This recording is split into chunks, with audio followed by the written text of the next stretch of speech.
अब वो वक्त आ गया है उनको अपनी औकात दिखाने का। अब वो वक्त आ गया है उनको अपनी औकात दिखाने का, क्योंकि कोई नाली अपने आप को समंदर समझ बैठे हैं। इतिहास दोहरा रहा है, नागरे फिर से आए। परळी वैजनाथ माझा जोडे, आदरणीय गोपीनाथरावजी मुंडे माझे मामा होते, पंकजाताई माझी बहीण आहे। परळी आणि परभणी आपल्या जिंतूरची होऊन देऊ नका।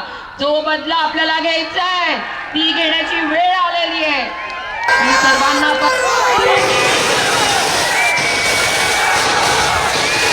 हजारो संख्येने, विक्रमी संख्येने या ऐतिहासिक सभास्थळी उपस्थित झालेले माझे बंधू आणि भगिनींनो, महामानव विश्वरत्न डॉक्टर बाबासाहेब आंबेडकरांच्या स्मृतीला वंदन करून त्यांचे वंश, त्यांचे विचारधारांचे वारसा पुढे नेणारे आदरणीय श्रद्धेय डॉक्टर प्रकाश आंबेडकर साहेब, ओबीसी समाजाच्या हक्कासाठी लढणारे आपले प्राध्यापक लक्ष्मण हक्केजी, श्री नवनाथ आबा वाघमारे यांच्यासह सर्व मान्यवरांचे या जिंतूर नगरीत आपल्या सर्वांच्या साक्षीने हृदयापासून मी स्वागत करते।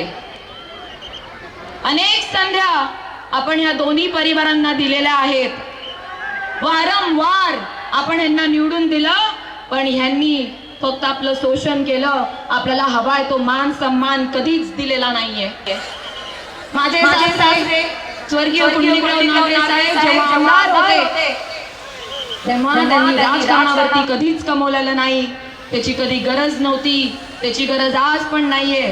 तुमच्या सर्वांच्या आशीर्वादाने आणि या प्रेमाने सर्व काही ठीक आहे, पण आज आम्ही या मैदानात उतरलो आहोत तर आमच्या जनतेसाठी आपली ही जी लढाई आहे, ही आपल्या विकासाची लढाई आहे, ही आपल्या अस्तित्वाची लढाई आहे। आणि मी सर्वांना सांगेन की ही जी संधी आपल्याला आता आली आहे ही परत कधीच येऊ शकणार नाही।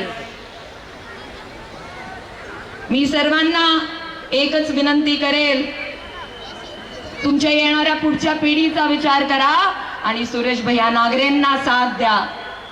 कालच एक उमेदवार म्हणत होते की आमच्याकडे पैसे खूप आहेत। मी त्यांना सांगू इच्छिते की कुणाचे पैसे किती आहेत आणि कुणाकडे आज पण उधारीनी आहेत याचं आपण नाही बोललो तर बरं आहे। माझ्या पूर्ण तालुक्याला, माझ्या जनतेला सर्व माहिती आहे की राजकारणावरती या दोन्ही उमेदवारांनी नेहमी त्यांचे खिशे भरले। आमचा जो पैसा आहे तो माझ्या सासऱ्यांच्या आणि सुरेश भैया नागरेंच्या कष्टाचा आणि घामाचा पैसा आहे। मी गेले अनेक दिवस रात्र एक करून गावांचे दौरे करतेय। किमान 120-125 गावांना मी दौरे केले, पण रस्ते कुठेच नाहीत, नाली नाहीत, पाणी नाही, लाईट बिल नाही, पगारी नाही, घरकुलं नाहीत। ही अवस्था, दयनीय अवस्था आपल्या तालुक्याचे अनेक वर्षांपासून आहे।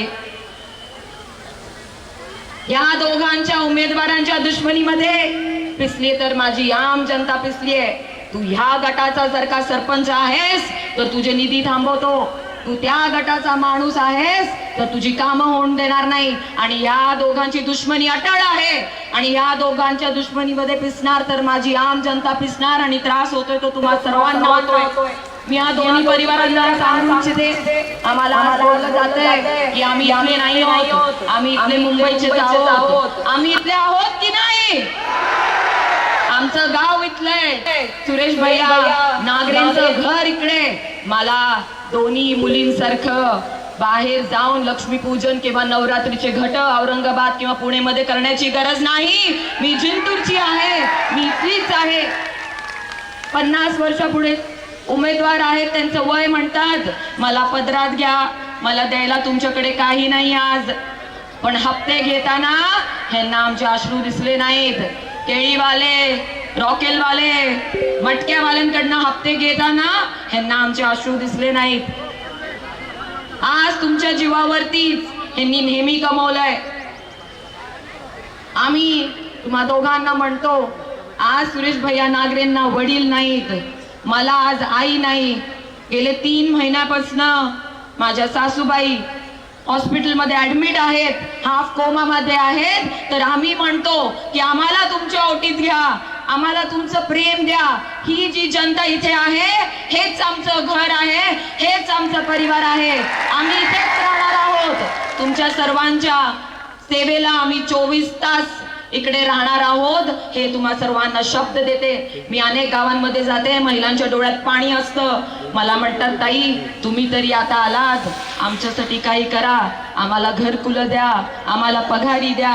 मी त्या सर्व माई माऊलींना आज वचन देते, मी तुमचा अश्रू बिलकुल वाया जाऊ देणार नाही. तुमच्या हक्काची लढाई आम्ही शेवटपर्यंत करणार. महिलांचं सक्षमीकरण करण्यासाठी मी सर्वप्रथम पुढे नेहमीच राहणार. तुम्हा सर्वांना मी हात जोडून कळकळीने विनंती करते की जशी संधी आपण वारंवार या दोघांना दिली, त्यांच्या परिवाराला दिली, तशी एक संधी तुमच्या भावाला, तुमच्या बहिणीला, म्हणून तुमच्या स्वतःला म्हणून आम्हाला एक संधी द्या, आम्हाला तुमची सेवा करण्याची एक संधी द्या. एवढीच मी मागणी तुम्हा सर्वांना करते. माझं नाथरा आजोळ आहे, परळी वैजनाथ माझा आजोळे, आदरणीय गोपीनाथरावजी मुंडे माझे मामा होते, पंकजाताई माझी बहीण आहे. जे परळीमध्ये झालं ते आपल्या जानकर साहेबांसोबत परभणीत झालं. आणि मी विनंती करते सर्व बंधूंना, भगिनींना, परळी आणि परभणी आपल्या जिंतूरची होऊन देऊ नका. जो बदला आपल्याला घ्यायचा आहे ती घेण्याची वेळ आलेली आहे. मी सर्वांना परत एकदा कळकळीने विनंती करते, एकत्र या. हीच वेळ आहे एकत्र येण्याची, क्रांती करण्याची, चळवळ करण्याची. 20 तारखेला आपल्याला 4 नंबरचं बटन दाबून सिलेंडर समोरचं सुरेश भैया नागरेंना विजयी करायचंय. तलवार उचलल्याशिवाय लढाई लढली जाऊ शकत नाही.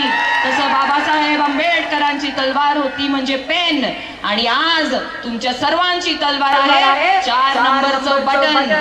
अब वक्त आ गया है उनको अपनी औकात दिखाने का, अब वो वक्त आ गया है उनको अपनी औकात दिखाने का. क्योंकि कोई नाली अपने आप को समंदर समझ बैठे हैं. इतिहास दोहरा रहा है, नागरे फिर से आ रहा है. जय हिंद, जय महाराष्ट्र.